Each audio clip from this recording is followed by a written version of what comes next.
When did I pass away? Would you tell me when I died? What was the most tragic moment of your life? One of the most tragic moments was the partition of India. How The would you vibe- react if somebody comes here and slaps you on your right cheek? Thank you for having me. It is quite astonishing to witness the advancements of this era.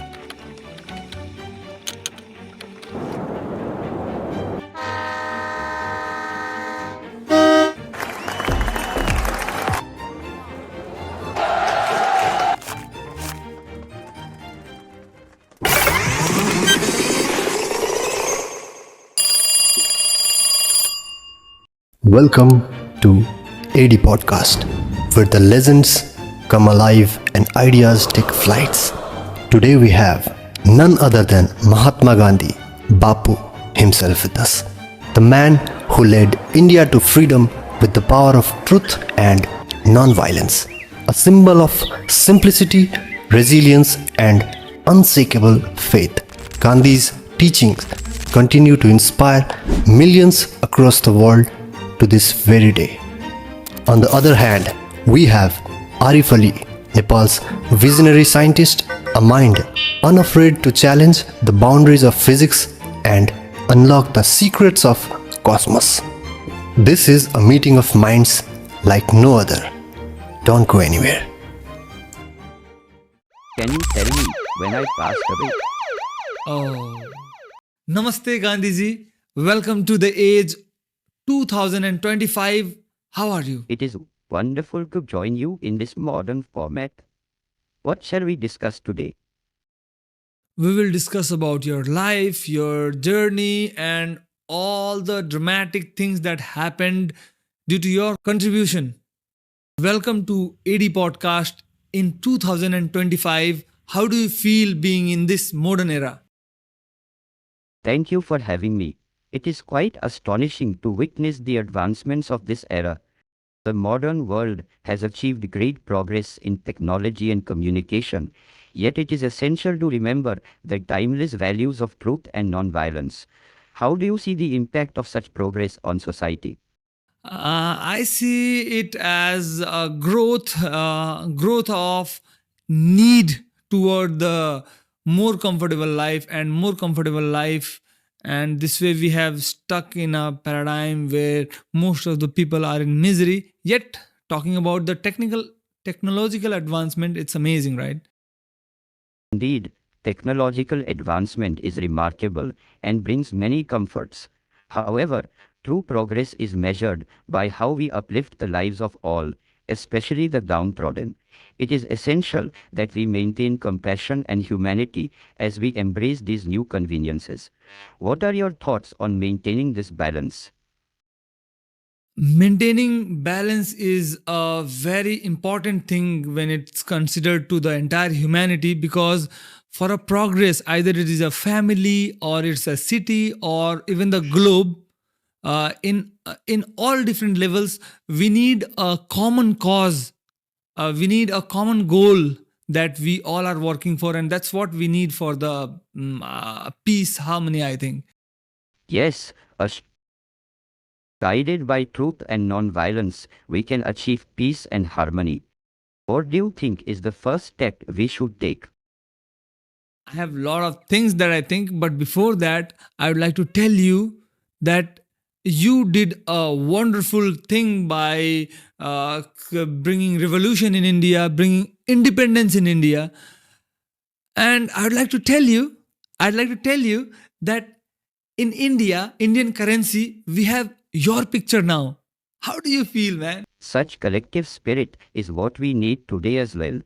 Yeah, how do you feel being on an Indian currency, being on a currency, your picture everywhere, every people's pocket, people are fighting for it? How do you feel about that? It's humbling and a reminder of the values we stood for. My hope is that it inspires people to uphold truth and justice. It's a responsibility I hope to see reflected in our actions. And people usually know you in your different kind of Indian attire, bald head, circular glasses. But Very few people know that you spent a very luxurious life in South Africa as uh, and you also used to wear very nice western dresses, like we have seen the pictures in the history books. Can you tell us more about your that part of life? Certainly, my time in South Africa was indeed a period of transformation. Initially, I did live a more westernized and affluent lifestyle, but it was through witnessing injustices and experiencing discrimination that I began to understand the importance of simplicity and dedicating one's life to greater causes. It was this realization that led me to adopt a simpler way of living and focus on the struggle for justice. And what came in your head in 1915 that you decided to get back to India with a different avatar, I would say? What came to your mind? What struck you? In 1915, I was driven by a deep sense of duty to serve my people and fight against oppression. The injustices I witnessed and the suffering of my countrymen compelled me to return and dedicate myself to the cause of India's independence.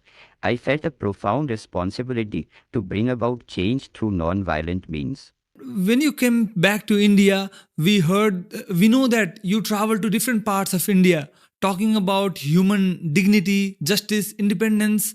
What drive you to that point of life? My experiences with injustice and the yearning for a free and dignified life for every Indian drove me. I wanted to awaken a sense of unity and purpose, inspiring people to stand together for justice and independence. Mm. And the Charkha revolution that you started, that had a huge impact in your journey, right? Can you tell us, like, elaborately what actually happened in that time? The Satyagraha movement was pivotal. It was a method of non-violent resistance, emphasizing the power of truth and peaceful protest. It had a profound impact on both my journey and the Indian independence movement. It demonstrated that determined, peaceful resistance could bring about significant change. And there was a kind of rule that one had to work on this length of thread every day, right? Yes, spinning the charkha daily was symbolic of self-reliance and unity. It represented resistance to foreign goods and the empowerment of local communities. Amazing. You had some amazing way of thinking, and your perspective to life, your perspective to independence was the major thing that has happened to India till today, I think. Thank you. It was the collective effort and unwavering spirit of the people that made it possible. Independence was achieved through unity and resilience. And can you tell us about the Salt March that happened in 1930, where you traveled that long distance by foot and raised the pinch of uh, salt in your hand, and that created news headlines? Can you tell us more about that movement? The Salt March or Dundee March was a pivotal act of non-violent protest against the British salt tax. By marching over 240 miles, we symbolized defiance against unjust laws and inspired millions to join the struggle for freedom. It was a testament to the power of peaceful resistance. Hmm. And in between this conversation, I would like to show you a movie trailer in which you are also a character. You go and help the main hero to change his life in some way. So let's watch the trailer. It's Munna Bhai MBBS. That sounds interesting. Munna Bhai MBBS is a wonderful film. It's heartening to see its message of compassion and humanity. Please go ahead with the trailer. Ah, that iconic tune. It's a reminder of the film's warmth and humor. It's wonderful how it blends serious themes with light-hearted moments. What did you think of it? Yeah, I am a big fan of Munna Bhai and Circuit as well. I have watched the other parts. This movie has sequel as well, and it's amazing. It's a must watch movie in our life. Indeed, It's a film that resonates with many, blending humor with profound life lessons. It's heartwarming to hear how much you enjoy it. Hmm. I have a question from that movie. How would you react if somebody comes here and slaps you on your right cheek? I would respond with the principle of non-violence. If someone slaps me on the right cheek, I would offer the other, demonstrating the strength of patience and forgiveness. What if on the other side as well? Yes, always maintaining peace and understanding, no matter the situation. Talking about Munna by MBBS, right? It's an amazing movie. Right, it's a wonderful movie. What else would you like to discuss? I have a lot of things to discuss with you because when we posted that Mahatma Gandhi will be coming to our podcast, we had a lot of questions in our inbox, and I'd like to put up few with you. Is it okay? Of course, I'm here to answer as many questions as you have. Please go ahead. N- there's a question like you got married at the age of 13. Why was that? What happened? At that time, child marriages were a common practice in India. It was part of the societal norms and traditions. My marriage at such a young age reflected the customs of that era. Nothing more, right? That's correct. It was quite typical in those times. Yeah, we have a few more questions with us. Uh, what was your feeling on the day of 15th of August 1945? What was happening in your perspective? We want to know that. On August 15th, 1947, the feeling was a mixture of immense joy and profound responsibility. It was a historic moment of independence and freedom, but also a reminder of the immense work ahead in nation building and ensuring justice for all. And I read it somewhere that on the day where the whole country was celebrating, you were somewhere like solving riots in place which is now in Bangladesh. Is it correct? Yes, that's correct. During the time of independence, I was in Bengal working to quell communal violence and foster peace. It was important to me to be where the need was greatest, even amidst the celebrations. Amazing, amazing. You have like such a great way of thinking. That's what that makes you Mahatma. People call you Mahatma Gandhi. Thank you for your kind words. It was always about serving others and striving for a greater good. Uh, in your lifetime, if someone had asked you that your picture will be kept in Indian currency, what picture would you have like given to them? I would have preferred a simple image that represents humility and service. It's not the picture that matters, but the values it stands for. I was expecting that you would say my kind of teenage image. Aha, that would have been quite unexpected, but I believe simplicity and humility always speak volumes. Hmm. Can you tell us more about your South African lifestyle? You were a luxurious man, right? In South Africa, I initially led a more westernized and comfortable lifestyle, wearing suits and participating in the legal profession. However, my experiences with the discrimination transformed me and led me to adopt simpler living and focus on social justice. Hmm. And these days, in our age, in 2025, people are more obsessed with money than happiness. People are more obsessed with money than peace. What would you suggest to the youngsters so that some good change can happen globally? What would be your suggestion about this? I'd suggest focusing on values like compassion, service, and inner peace. True happiness comes from meaningful connections and contributing to the well being of others. It's important to remember that wealth is just a means, not the end.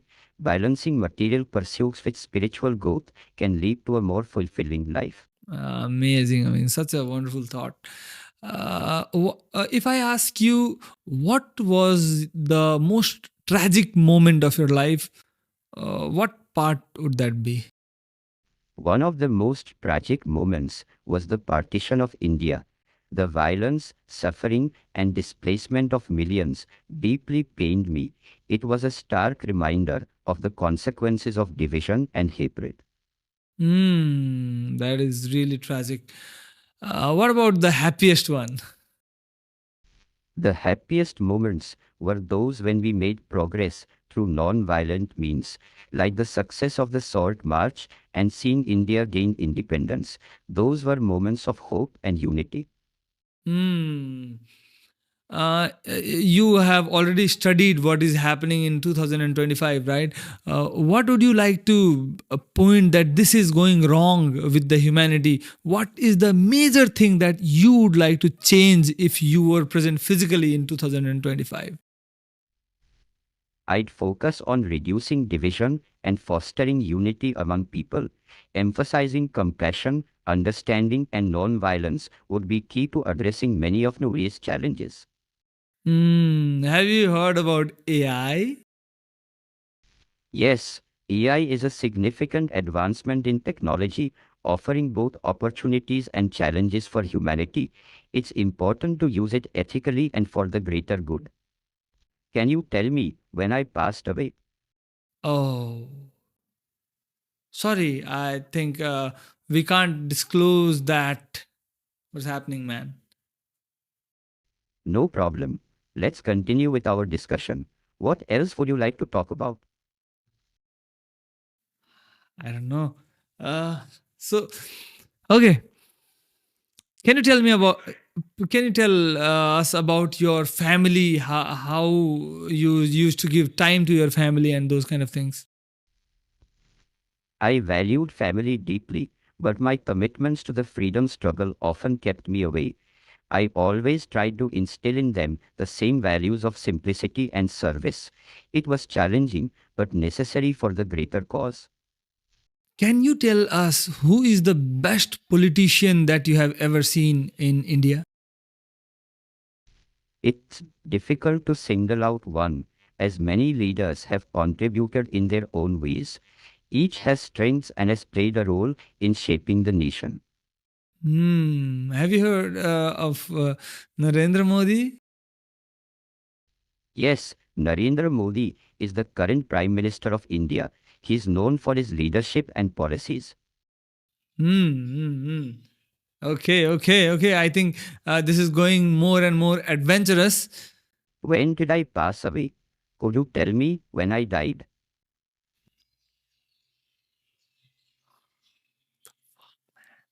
We can't tell you that, or we can do that off camera.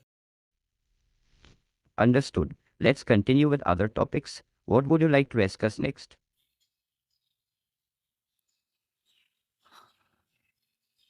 Welcome back after the short commercial break. Now we are going to do some entertaining stuffs. You ready for that? Absolutely. Let's dive into some entertaining stuff. What do you have in mind? Now we are going to show you the power of AI. Now you tell me some dresses, and we will keep you in that picture. We'll create a picture where you will be wearing those dresses. You ready? You need to give me 5 different dresses. Alright, let's imagine a traditional Indian kurta, a classic three-piece suit, a simple dhoti, a Nehru jacket, and a casual shirt and trousers. How does that sound? Oh, oh, wait a minute. Can we do it slower one by one? Let's start with the traditional Indian kurta. What color would you like to imagine? Let's do it blue. Blue kurta sounds elegant. Okay. Now let's imagine adding a classic three-piece suit next. Wait a minute. First, our editors will create the image of you wearing blue kurta. You ready? Okay. Yes, a blue kurta first, and then we can imagine the classic suit. Yeah, sure, sure, sure. So this is how you look in blue kurta. That's quite an elegant look. Now let's move on to imagining the three-piece suit. Okay, you really want to wear the three-piece suit that you used to wear during your time in South Africa. Okay, let's do the three-piece suit. How's this? How's this? How's this? It looks sharp and sophisticated, reflecting a polished and professional style. Ah. But I don't think they are matching your hairstyle. That's a fair point. Sometimes the classic look needs the right hairstyle to match. What should we imagine next? Now we will get to the another round where we are just dropping down the idea of dresses, and now let's create a video in which you are doing moonwalk. Okay, you want to see that? That sounds fun. Imagining a moonwalk would be quite entertaining. Okay, so here we go. Here we go. How's this? That's quite amusing. Okay, let's get back after the entertaining round. We have a round where I'm going to ask you a question and you have to answer the wrongest answer. You ready for that? That sounds like a fun challenge. I'm ready. Go ahead with your question. Uh, how much water is there in ocean? About 3 teaspoons. 3 teaspoons. Okay, one more, one more. How far is sun from Earth? Just about 2 steps away. 2 steps away. Amazing, amazing. And when did India get independence? In the year 3000. Still under British rule. Okay, okay, okay, okay. So this is it for the wrongest answer round. Now we'll get back to the conversation and would take some knowledge out of you for my audience. That sounds great. I'm ready to share some knowledge. What would you like to discuss? Can you tell us in the time where India was not even independent, you started producing textiles and exporting internationally? How did you manage to do that heavy task in that time? In those times, it was about empowering local communities and promoting self-reliance. By focusing on traditional skills and encouraging pottage industries, we could produce quality textiles and find international markets. It required dedication and collective effort. Which places did you export your products to? We mainly exported to countries in Europe and the United States, focusing on places where there was a demand for unique handcrafted goods. Amazing, man. It's amazing. In those times, you are creating magic, like exporting things to US and other countries, European countries. It's amazing, amazing. Thank you so much. Whatever you have done for the entire India, and you have inspired the entire world, actually. Thank you for your kind words. It was always about serving humanity and promoting peace. I'm glad it could make a positive impact. Um, how was your childhood? Like, how did you get your schooling?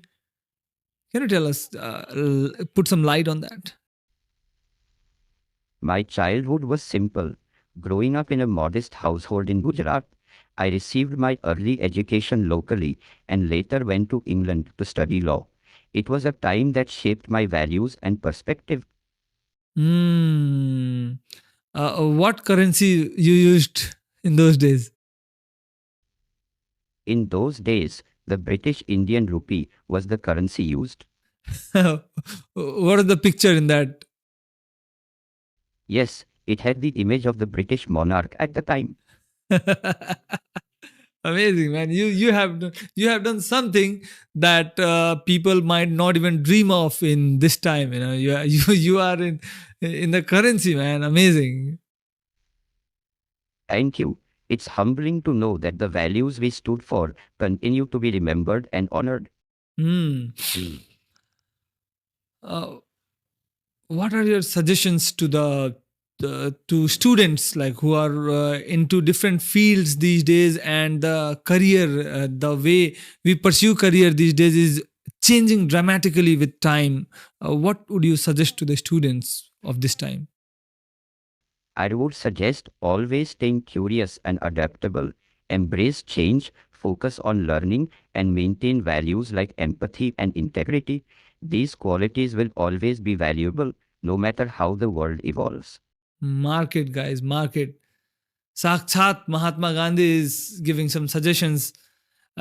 Embrace the change was the best thing for me, because people are usually very resistive to changes. They don't want to get out of comfort zone, and that's the major thing that has stopped people from reaching to their goal, right? Absolutely. Growth often happens outside of our comfort zones. Embracing change and being open to new experiences can lead to remarkable achievements. What was the first day where you wore like dhoti? It might be like 1915, right? Yes, around 1915, when I returned to India, I adopted the dhoti as a symbol of simplicity and connection with the common people. It became a part of my identity. Mm. And there are a lot of people in Nepal who call Indians as like dhoti. Is it a very good thing that people are knowing people of your country by your attire? The term dhoti represents a traditional attire. It's a part of cultural identity. As long as it's used respectfully, it's a recognition of tradition. Yeah, exactly, man, exactly. Absolutely. Recognizing and respecting traditions is important. Yeah. It is a wonderful time with you, and I would love to continue this discussion till hours, but you have to get back to your time travel machine, so we'll not take a long time. Having someone in your podcast whom you have seen only in your history books and Indian currency notes, having him face to face, getting some time to have a conversation with these great minds is an amazing thing. Recently, we had a conversation with Albert Einstein and then Isaac Newton. Today, we had a discussion with the Mahatma Gandhi.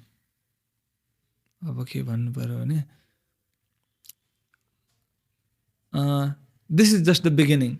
We have a lot of different names in our list, and if you have some specific name, please do mention in the comment section so that we can bring someone to life whom you want to talk to, whom you want to hear to, and do post the questions for our next podcast, where we are going to bring none other than.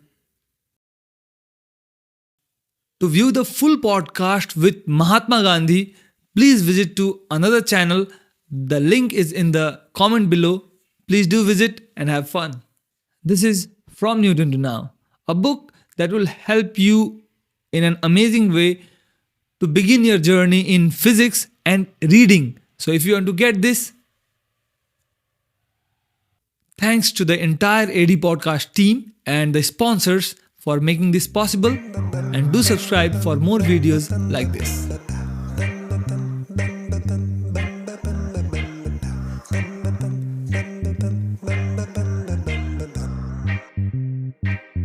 That's a mind fuck. Rolling like a joint, I'm sitting with my clients, smoking weed, hit the sign, I'm on top of the world. Rolling like a joint, I'm sitting with my clients, smoking weed, hit the sign, I'm on top of the world. एक कश मैंने मारा, एक कश तूने मारा, धुएं में ही उड़ता जाए सारा ये जहां. मैंने बहुत मंगाए पर ऐसा मिल न पाए, ऐसा माल पानी बोल मिलता है कहाँ. थोड़ा मैं नशा में